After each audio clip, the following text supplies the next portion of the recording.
Bonjour et bienvenue à tous. Aujourd'hui, c'est le 8e jour de cette neuvaine au Christ, roi de l'univers. Entrons dans cette grâce.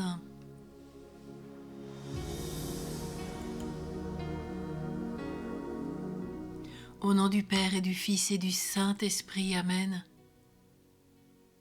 Il ricanait et se moquait de Jésus. Oui, le peuple restait là à regarder. En lisant ce passage de l'Évangile, nous ne prêtons généralement pas beaucoup d'attention à la foule qui se tenait là, à regarder les suppliciés.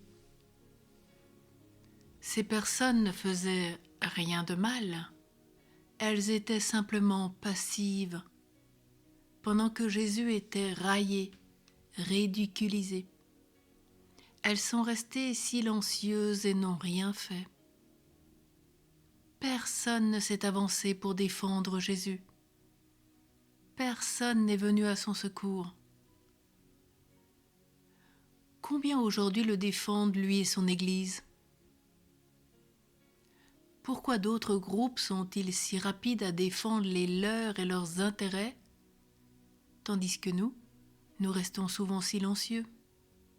Nous voyons les attaques livrées contre l'Église et le Christ, mais nous ne faisons rien. Il faut noter encore à propos du règne de Dieu, il n'est pas possible de concilier la justice avec l'iniquité, la lumière et l'ombre, le Christ et le démon. Le règne du péché est inconciliable avec le règne de Dieu.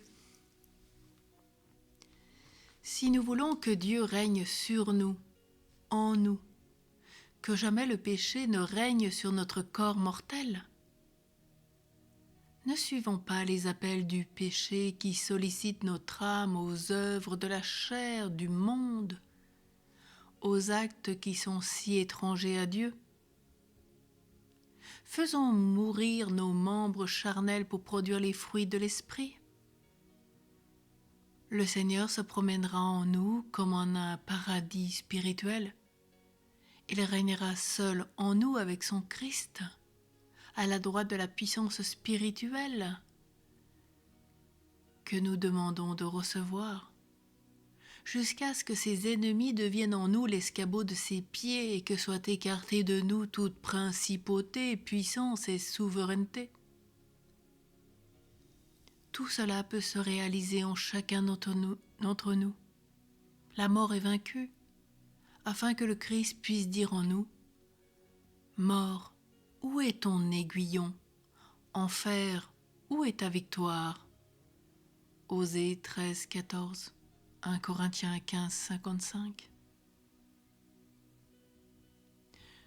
Pour entrer dans le royaume de Dieu, pour dire oui à Dieu, il faut notamment passer par un non à ce qui empêche l'entrée dans le royaume. Il faut qu'il règne, s'écrit saint Paul. Oui, Seigneur, il faut que tu règnes sur nous, en nous, sur les nations, sur tous ceux qui te connaissent et qui t'aiment déjà, mais aussi sur ceux qui t'ignorent, qui te blasphèment, qui refusent de te servir et s'écrient : nous ne voulons pas de roi, et nous ne voulons surtout pas de ce roi. Alors viens, Seigneur Jésus, aujourd'hui, règne sur notre terre qui en a tant besoin. Règne en notre cœur. Et ensemble, redisons bien sûr, comme tous les jours, ces litanies royales, litanie de la grâce. Roi sans palais, prie pour nous. Roi sans armée, prie pour nous. Roi sans trésor, prie pour nous. Roi d'un royaume de pauvres, prie pour nous.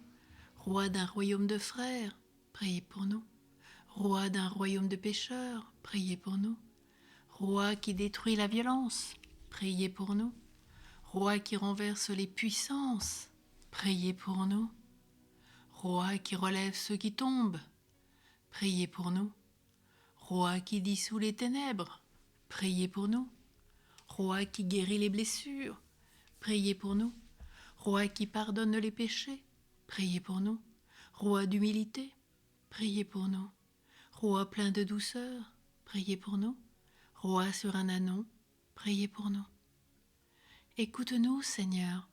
Souviens-toi de nous, Seigneur, quand tu viendras dans ton royaume. Seigneur Jésus-Christ, mon Seigneur et mon Dieu, vérité suprême, Fils du Père, je vous adore, ô Roi des rois. Amen. Oh oui, Jésus, règne dans nos cœurs. Au nom du Père et du Fils et du Saint-Esprit. Amen.